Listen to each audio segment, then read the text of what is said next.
What's up? My name is Eric. This channel is called Report and Opine. I am back, and from ABC7 New York, New York City, Long Island among metropolitan areas most likely to feel negative impacts of climate change, study says. Well, of course. Did you think that climate change was going to be occurring in Wyoming and Montana? No, it's going to be occurring where these creepy politicians tell you that you need to be scared of it. Like, it's the same thing with the racist stuff. Why does racism always happen in the Bay Area and New York? It's because they're the ones always worried about it. They create the issues to tell you that you need to be scared about. Because if you were just living your life, then of course you wouldn't be worried about it at all. So naturally, it's going to happen in the places that need it to happen. They need a fear tactic. They need a boogeyman, right? That's why it doesn't happen in the middle of the country. It's because they don't care. They're just out living their lives. They're not worried about every single thing that they can foist upon you to gain more control and money. So let's see what they have to say. New study shows some parts of our area are at risk of facing negative impacts due to climate change. Here are the top 10 areas most at risk, according to Moody's Analytics. You can see New York City ranks third. Long Island is at number 4. San Francisco and Oakland are both on the list. 20 miles apart. They're number 1 and number 5 on the list. And of course, New York is number 3.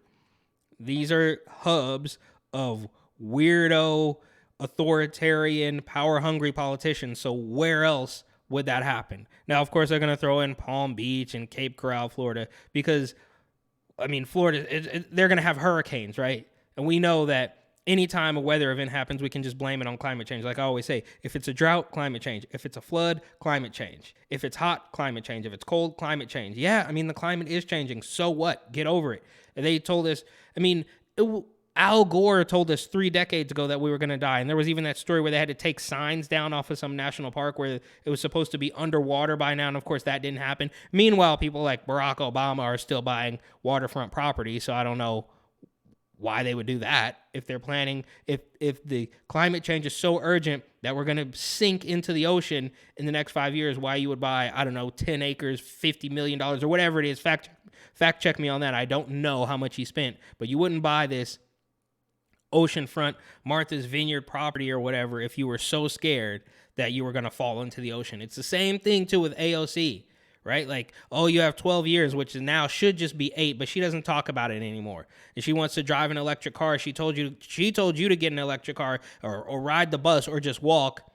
Meanwhile, she's driving a Tesla, and I don't even know if she's still driving that Tesla because she hates Elon Musk because he apparently likes free speech, but not really that much. He says he's a free speech absolutist, but the lie detector test determined that was a lie. I've got completely off track here, but the point is these super left-wing blue cities, of course, are going to be the hubs of climate change because that's where the stuff is made up. They are the proprietors of this narrative. So, of course, it's going to be there, just like racism.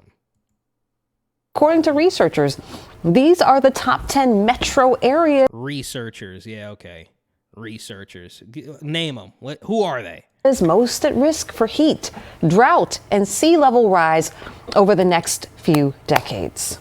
See, I noticed that West Palm Beach there is on that list, too, for South Florida. New this morning, we have growing tensions between New Jersey environmental officials and North Wildwood. The State Department of Environmental Protection fined the town more than $12 million for past construction actions along its beach front.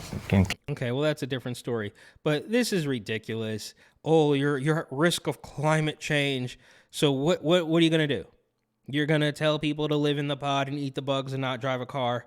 That's all it ever is. Like, give us a break. Don't be so predictable, Like, shake it up a little bit. You just keep throwing the same things at the wall, and they're not sticking. We did Rona. We did the Rona remix variants. We did polio. We did Mpox, Marburg, norovirus. They just throw the same things at the wall. Racism. Climate change. They just throw the same things at the wall every single time. None of it sticks, right? But they just keep doing it. They can't get enough. I guess they break down all the cities here, but whatever, it doesn't matter. The point is, it's pretty predictable, and they need to try they need to shake it up a little bit. You could write this stuff. it doesn't take a rocket scientist, it doesn't take an expert, it doesn't take a researcher to realize that obviously this climate change fear-mongering nonsense is going to come right out of the places that are most dependent on you being scared of the sun monster. So, thank you for watching. Please like, comment, share, and of course, subscribe.